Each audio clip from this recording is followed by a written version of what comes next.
하나님 말씀 호세아 14장 4절에서 8절 되겠습니다. 호세아 14장 4절에서 8절 우리 한 목소리로 읽겠습니다. 내가 그들의 반역을 고치고 기쁘게 그들을 사랑하리니 나의 진노가 그에게서 떠났음이니라. 내가 이스라엘에게 이슬과 같으리니 그가 백합화같이 피겠고 레바논 백향목같이 뿌리가 박힐 것이라. 그의 가지는 퍼지며 그의 아름다움은 감람나무와 같고 그의 향기는 레바논 백향목 같으리니 그 그늘 아래에 거주하는 자가 돌아올지라. 그들은 곡식같이 풍성할 것이며 포도나무같이 꽃이 필 것이며 그 향기는 레바논의 포도주같이 되리라.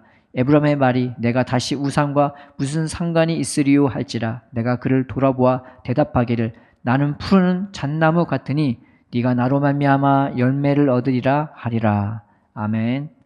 오늘은 호세아서를 가지고 하나님의 말씀을 나누고자 합니다. 호세아의 중심은 그겁니다. 하나님을 알으라. 하나님을 알라. 그래서 호세아 6장 6절에 보면은 이런 말씀이 이제 있는 거죠. 나는 인애를 원하고 제사를 원하지 아니하며 번제보다 하나님을 아는 것을 원하노라라고 나와 있습니다.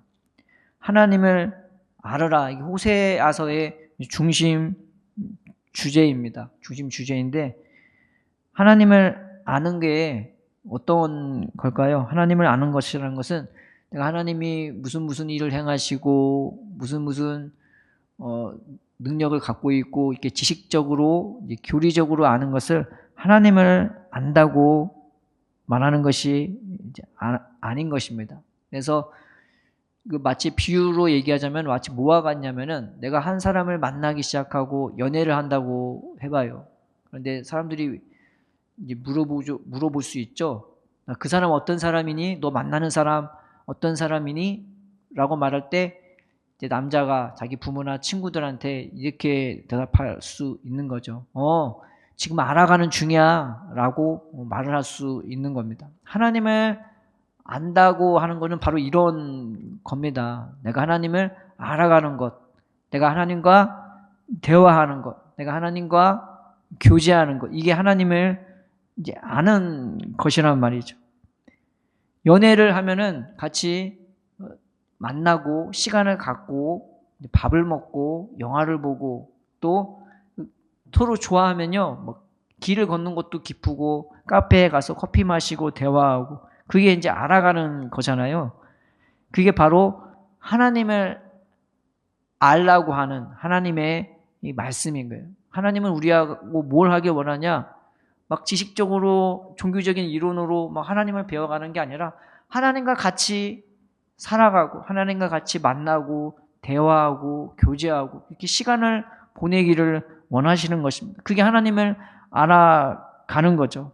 그래서 하나님을 알아가는 것이라는 것은 뭐와 같냐면 내가 하나님과 하루하루 이야기를 만들어 가는 겁니다. 하루하루 하나님과 오늘 하나님 때문에 내가 눈을 뜨고 하나님 때문에 숨을 쉬고 그 하나님과 같이 길을 걷고 그 하나님과 같이 일을 하고 때로는 인생에 좋은 것도 싫은 것도 그 하나님과 앞에서 그 회포를 나누면서 그 하나님과 하루하루의 이야기를 세워나가는 것, 이게 바로 하나님을 알아가는 것입니다. 하나님이 원하는 것은 어떤 예배보다 더 원하는 게 나랑 같이 살기 원하시는, 나랑 함께하기 원하는, 나와 연애하기를 원하고 나랑 데이트하기를 원하고 나랑 같이 시간을 보내기를 원하고 나와 눈을 마주치기를 원하고 나와 같이 손을 잡기 원하고 나를 품으시고 안으시면서 그렇게 인도해 주시기를 원합니다. 이게 하나님의 알아가는 것, 이게 하나님과 사귀어 사는 것인 것입니다. 하나님은 그것을 원하세요. 호세아 2장 19절 20절에 뭐라고 나와 있냐면은 내가 네게 장가들어 영원히 살되 공의와 정의와 은총과 긍휼이 여김으로 네게 장가들며 진실함으로 네게 장가들리니 네가 여호와를 알리라 라고 말씀하고 있습니다. 여기서 하나님을 아는 지식은 뭘 얘기하냐면은 이스라엘의 하나님을 안다라고 할 때 그거는 경험적이고 인격적인 거를 이제 말해주는 거예요. 그래서 대표적으로 하나님을 아는 게 뭐냐면은 우리가 잘 아는 홍해가 갈라지는 사건. 그들은 밤새도록 하나님이 일하는 걸 봤어요. 밤새도록 불기둥이 그 애국 군대와 자기 사이를 막아서 밤새도록 그 군대가 자기한테 오지 못하는 것을 봤어요. 그리고 밤새도록 바닷물이 갈라지는 것을 봤어요. 그리고 하나님이 얼마나 이들에게 친절하게 대해 주셨는지 그 바닷길을 걸을 때 마른 땅으로 걸을 수 있게, 지퍽지퍽한 땅이 아니라 마른 땅으로 걸어갈 수 있게끔 만들어 놓고, 좌우에 물은 성경에 보면은 벽처럼 세워졌다고. 어떻게 바닷물이 벽처럼 세워질 수 있을까요? 그런데 하나님은 그렇게 이들을 사랑하는 사랑을 그렇게 보여주신 것입니다. 또 하나는 신의 산에서 그들은 하나님을 만났어요. 근데 그들에게는 어떤 느낌이었냐면은 하늘과 땅이 난리가 나는 듯한 느낌이었어요. 하늘과 땅이 진동하고 산이 울리고 땅이 울리고 거기다가 큰 나팔 소리, 우레 소리, 번개 소리, 막 그것들을 보고 들고 온몸이 경험했던 것입니다.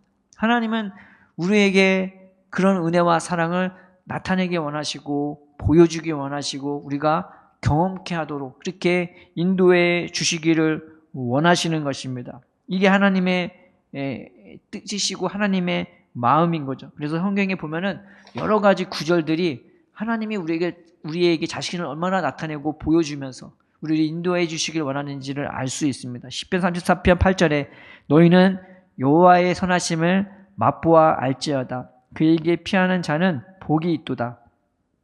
에베소서 4장 13절에 우리가 다 하나님의 아들을 믿는 것과 아는 일에 하나가 되어 온전한 사람을 이루어 그리스도의 장성한 분량이 충만한 데까지 이르리니, 요한일서 1장 1절에서 2절에 태초부터 있는 생명의 말씀에 관하여는 우리가 들은 바요 눈으로 본 바요 자세히 보고 우리의 손으로 만진 바라. 이 생명이 나타내신 바 된지라. 이 영원한 생명을 우리가 보았고 너에게 전하노니 이는 아버지와 함께 계시다가 우리에게 나타나신 바 된 이시니라 라고 했습니다. 베드로후서 1장 3절에는 그의 신기한 능력으로 생명과 경건에 속한 모든 것을 우리에게 주셨으니 이는 자기의 영광과 덕으로서 우리를 부르신 이를 알므로 말미암음이라.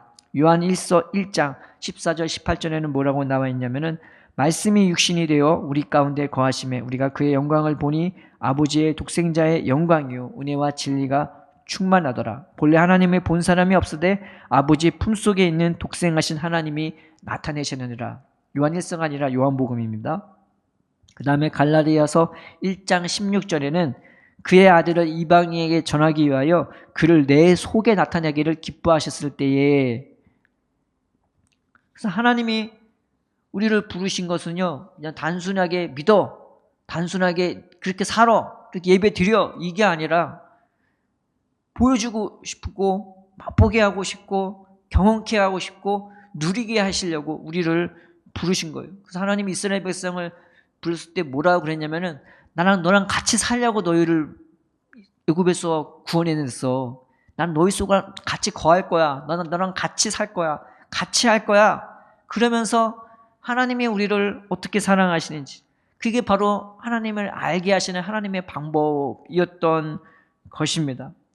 우리가 이 하나님이 우리랑 얼마나 같이 살기를 원하시는지 이 방금 읽었던, 좀 전에 읽었던 말씀이 내가 내게 장가들 거야 라고 말씀을 하신 것을 우리는 볼 수 있죠. 하나님은 우리랑 그냥 대충대충 예배만 드리게 하고 우리를 부르신 게 아니라 우리랑 장가드는 마음으로 우리랑 살려고 우리를 부르신 것입니다. 그냥 결혼을 왜 해요? 그냥 결혼해야 되니까, 때가 되니까 하는 게 아니라 그 사람 너무 사랑해서 내가 그 사람과 더 가까이 하고 싶고 그 사람과 더 시간을 보내고 싶고 또 더 사랑하고 싶고 더 확실히 알고 싶어서, 그래서 결혼을 하지 않습니까? 그래서 하나님은 우리에게 그렇게 결혼하기를 내가 네게 장가들 거라고 이렇게까지 말씀해 주시는 것입니다. 이게 하나님의 마음이었어요. 하나님이 이스라엘 백성을 애굽에서 건지신 것, 죄에서 구원하신 것은, 우리들을 예수님 안에서 죄에서 구원하신 이유는 먼저 우리에게 자신을 보여주고 싶어서, 나랑 시간을 보내고 싶어서, 나랑 사귀고 싶어서, 살고 싶어서 그렇게 우리를 부르신 거예요. 그런데 문제는 뭐냐? 하나님은 일편단심 우리를 바라보는데, 하나님은 일편단심 우리와 함께 하시는데, 하나님은 일편단심 늘 우리에게 보고 있고 말씀하고 있고 함께하고 있고 능력을 베푸시고 있는데, 이스라엘 백성은 늘 죄 때문에 하나님을 바라보지 않았다는 거예요. 문제는 우리의 연약한 죄가 우리 안과 밖으로 너무나 가득한 거예요. 이게 그들의 문제였던 것입니다. 그래서 호세아 7장 1절에 뭐라고 나와있냐면 내가 이스라엘을 치료하려 할 때에 에브라임의 죄와 사마리아의 악이 드러나도다. 그들은 거짓을 행하며 안으로 들어가 도둑질하고 밖으로 떼지어 노략질하며 라고 나와 있는 거예요. 하나님이 이들을 구원했어요. 자기 백성 만들려고, 자기 사람 만들려고, 마치 이스라엘 백성의 자기 아내인 것처럼 그들을 구원하시고 그들과 함께 하시고 그들을 구원해 주셨는데, 근데 이들은 하나님과 살아가는 거에 관심이 없어요. 하나님과 연애에는 관심이 없었단 말이에요. 그래서 죄가 얼마나 많은지 에레미야 2장 13절에는 이런 말씀이 있는 것입니다. 내 백성이 두 가지 악을 행하였나니 곧 그들이 생수에 그런 데는 나를 버린 것과 스스로 웅덩이를 판 것인데 그것은 그 물을 가두지 못한 터진 웅덩이니라. 요약하면 두 가지예요. 하나는 스스로 막 뭔가를 만들어내고 그리고 그걸 막 짊어져요. 그게 우상이 되는 거고, 또 하나는 하나님을 버린 거예요. 그래서 이스라엘의 죄가 막 드러나는 거예요. 하나님은 끊임없이 이 백성은 사랑하고 함께하고 있고 보고 있고 말씀하고 있는데 귀도 막고 눈도 막고 돌아서 이 바깥 것만 보는 거예요. 그리고 그거 움켜쥐려고 그렇게만 살아가요. 하나님의 내 삶의 하루하루를 책임지시고 인도하시겠다는데 그거는 별로 관심이 없어요. 그리고 자꾸 우상을 짓고 죄를 짓는 거예요. 그래서 이 호세아에 나타난 죄가 뭐 다른 선지서에도 나타나 있지만 대표적으로 뭐가 있냐면 첫째가 바로 음행인 거예요. 그래서 음행이라는 것은 뭐 바람 피고 딴 여자 만나고 뭐 그런 것도 있겠지만 영적인 음란, 영적인 음행인 거예요. 마음에 하나님이 없어요. 결혼할 때 제일 중요한 게 이거잖아요. 내가 내 남편 사랑하고 내가 내 아내 사랑하고 이게 가장 중요한 거잖아요. 그런데 마음이 딴 데 가 있어요. 내 아내한테 안 가 있어요. 내 남편한테 안 가 있어요. 그래놓고 밥은 차려주고 그러면서 일을 한다지만 마음은 이미 딴 데 가 있어요. 근데 이 백성이 그랬단 말이에요. 그래서 딴 거랑 바람 피고 그런 걸 놀아나고 막 그렇게 해요. 심지어 하나님이 준 그 재물 갖고 오히려 다른 걸 섬기고 그런 까지 타락했단 말이죠. 정말 가슴 아픈 그 상대방의 입장에서는 정말 비통하고 가슴 아픈 상황인 거예요. 또 하나는 뭐냐? 폭력적이에요. 이 사람들이 폭력적으로 바뀌었어요. 하나님이 그들을 애굽에 있었을 때 건진 것은 니들은 그렇게 하지 마. 니들은 애굽처럼 그렇게 하지 마. 네가 그렇게 힘들었지? 애굽에서 고생했지? 막 너희를 억압하고 누리고 때리고 매질하고 위협하고 그렇게 했지? 근데 내가 너를 구원해서 너희를 사랑으로 대해줬던 것처럼 너희는 애굽처럼 그러지 말고 내가 너한테 했던 것처럼 네 형제들에게 심지어 이방 나라들에게 함부로 하지 말고 그들을 사랑으로 대하라고 하나님은 애굽에서 그들을 건졌단 말이에요. 그런데 바뀌었어요. 폭력적으로 바뀌어버렸어요. 그래서 서로 간에도 폭력적으로 대하고 더 사랑하고 아껴줘야 할 연약한 자들을 그 사람들이 더 강하게 압력을 행사하고 폭력을 행사하는 사람들로 바뀌어버렸어요. 또 하나는 이 쓰잘데기 없는 헛된 종교적인 열심이 있었어요. 그래서 때로는 광신적이고 그 종교적인 열심이 미신적이고 때로는 형식적이고 심지어 세상 것 구하려고 예배하러 온 사람들도 많았단 말이에요. 근데 그 중에 그런 사람들이 얼마나 많은지 그 헛된 종교적인 열심으로 자기를 치장하고 나는 하나님 앞에 할 바 다 했는데 난 예배 드렸는데 그러면서 하나님과 같이 안 산단 말이에요. 하나님을 바라보지도 않고 찾지도 구하지도 않고 있어요. 그러면서 하나님을 멀리하고 하나님을 잊어버리고 이제 하나님이 누군지조차 전혀 기억도 못하는 그런 사람으로 전락돼 버리고 마는 것입니다. 이 이스라엘의 모습이 곧 우리들의 모습이고 그 모습이 꼭 누구와 같냐면 고멜 같은 거예요. 호세아가 하나님의 말씀에 받을 때 맨 처음에 하신 말씀이 뭐냐면은 너는 저 음녀 같은 그 여자를 데려오라고. 처음부터 싹수부터 별로 안 좋은 여자였다면 근데 그 여자를 데려오고 네 아내로 삼으라고. 그리고 사랑하래요. 그래서 데려왔어요. 데려와갖고 그 여자 사랑하고 예물도 주고 그 아내를 이뻐하고 사랑했는데 이 여자가 마음에 콩밭에 있고 다른 데 있단 말이죠. 다른 남자랑 자꾸 바람피고 자꾸 나가고 그래요. 심지어 자기가 준 재물이 있는데 그것 갖고 오히려 딴 사람이랑 살고 딴 사람한테 예물 주고 그 사람한테 돈을 줘가면서 잠을 자는 아주 기가 막힌 그런 일들을 이 호세아의 아내가 하는 거죠. 그러니까 내가 분명히 이 사람과 결혼해서 자식을 낳는데 이 자식이 내 자식인지도 모르겠어. 그 얼마나 이 남자로서는 처참합니까? 그리고 때로는 화가 나기도 하겠죠. 내가 정말 이 사람 사랑해갖고 정말 그렇게 귀하게 대했는데 나랑 수준 사실 맞지도 않은 여자인 것 같은데도 사랑하고 아껴주고 했는데도 이 여자가 바람피고 자기가 준 것 가지고 음행을 했단 말이에요. 근데 이스라엘의 모습이 꼭 이 고멜 같았단 말이에요. 하나님이 사랑했어요. 함께 자기 자식을 먼저 내주셨어요. 그리고 이것도 저것도 주셨어요. 그런데 그것 갖고 죄 짓고 그것 갖고 폭력을 행사하고 그것 갖고 결국은 어떻게 되냐? 이 고멜이 나중에 어떻게 되냐? 이 창기촌에 팔린단 말이에요.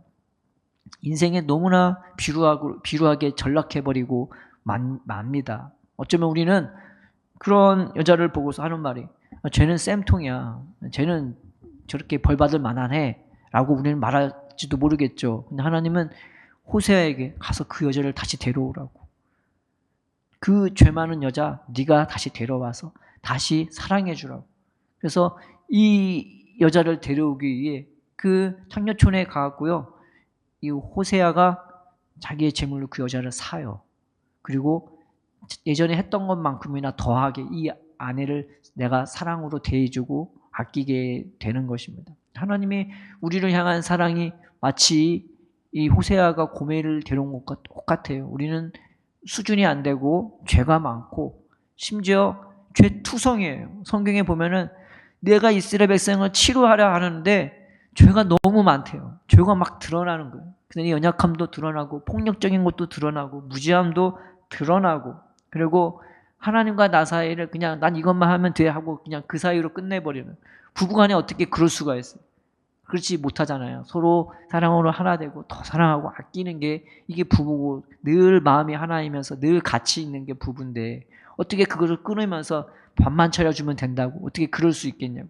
그런데 이스라엘이 그랬을 때 하나님은 그 이스라엘 백성 창녀 같은 이스라엘 백성 이 본성부터 못돼 처먹은 이스라엘 백성을 그럼에도 불구하고 주님은 사랑한다고 그럼에도 불구하고 내가 너를 사겠다고 그럼에도 불구하고 나는 너를 예전처럼 귀하게 대할 거라고 말씀하고 있는 것입니다. 그래서 호세아를 보면은 하나님의 일편단심 수뇌보 같은 사랑이 너무나 가슴 절절하게 있는 것입니다. 하나님은 이스라엘 백성을 아수를 통해서 결국 북이스라엘을 멸망하게 만듭니다. 근데 하나님이 원하는 것은 징벌하고 벌 주는 게 목적이 아니라 그들을 회개하고 돌아오도록 그게 하나님의 뜻이었던 거예요. 고멜이 호세아가 준 재물 갖고 바람피고 하다가 결국 천녀촌에 팔린 것처럼 이스라엘 백성도 결국 그렇게 된 꼴이 된 겁니다. 근데 하나님은 거기에서 완전히 무너진 인생에서 완전히 스스로 어떻게 할 수 없는 비루하게 전락해버린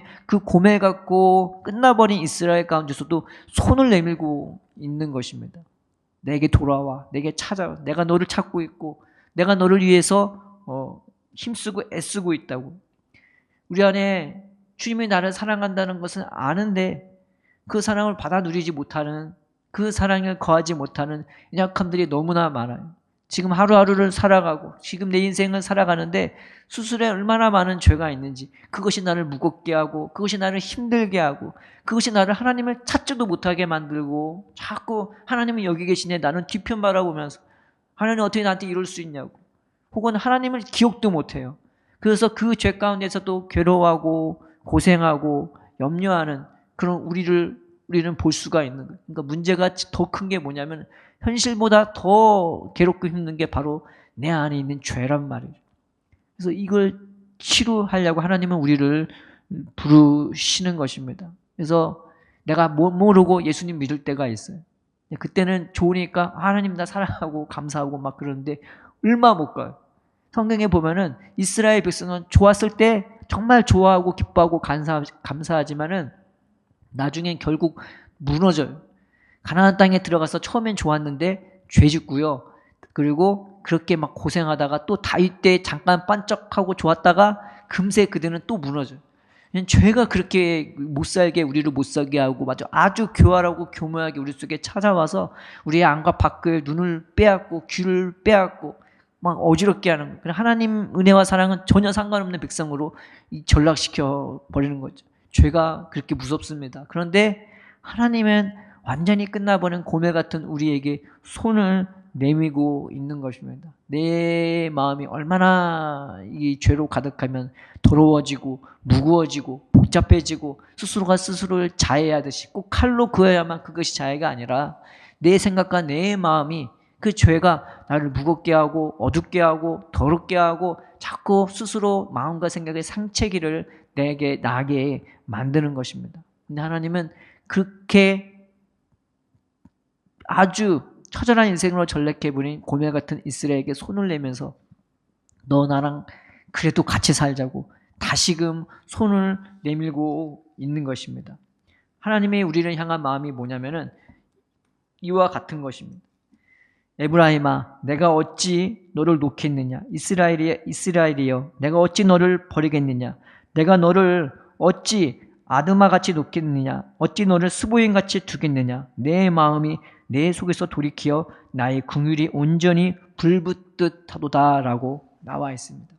이 우리를 향한 하나님의 사랑은 이와 같은 거예요. 하나님은 우리를 버리시지 않으십니다. 왜냐하면 버리시지 못하기 때문입니다. 자녀 버리는 부모가 어디 있습니까? 좀 부족하고 연약하고 때로는 내 마음을 화나게도 하지만 그럼에도 불구하고 부모는 자녀를 버리지 못하는 것입니다. 하나님은 그렇게 우리를 버리시지 못하십니다. 우리를 사랑하고 우리를 품으시고 우리를 이 세상에 보내셨고 다시금 받아들일 우리의 부모이고 우리의 연인이기 때문이십니다. 치료는요 어디서 일어나느냐? 내가 내 죄를 깨달으면서 일어나요. 내가 나는 정말 어쩔 수 없는 인간이구나 라는 것을 깨달을 때부터 일어나요. 치료는 그 자리에서 어떻게 일어나느냐? 그럼에도 불구하고 나를 진정으로 사랑해 주시는 분을 통해서 일어나는 것입니다. 치료는 언제 일어나느냐? 나를 진정으로 사랑하는 자를 만났을 때 일어나는 것입니다. 회복이 어디서 일어나느냐? 나를 진정으로 사랑하는 자와 살아갈 때 일어나는 것입니다. 건강도 언제 일어나느냐? 나를 진정으로 사랑하고 함께하고 보고 대화하고 얘기할 때 그때 일어나는 것입니다. 예수님의 제자들은 혈기왕성한 어부들이었습니다. 어부들의 성질은요 보통이 아닙니다. 아주 드세고 거세고 다루기 힘든 사람들이에요. 환경 자체가 거칠고 험악하기 때문에요. 이 사람들도 거칠 수밖에 없어요. 이 사람들도 험악할 수밖에 없었어요. 그런데 그런 제자들도 예수님은 품으셨고 함께 하셨고 그들을 데리고 다니셨어요. 제자들도 예수님과 함께 하면서 그 예수님과 같이 걷고 그 예수님과 같이 먹고 그 예수님과 같이 대화하며 그 예수님과 같이 모든 시간과 모든 일상을 함께 했어요. 거기서 치료가 일어나고 거기서 변화가 일어나고 거기서 은혜가 회복이라는 게 나타나는 것입니다. 비록 죄 많고 흠 많은 정말 스스로 어찌할 수 없는 우리라도요 하나님은 이렇게 우리를 사랑하십니다. 그 제자들처럼 사랑하십니다. 우리가 하나님의 초청에 응하여 하나님 내 일상의 삶에서도 주님이 함께하는 것을 내가 보게 해달라고.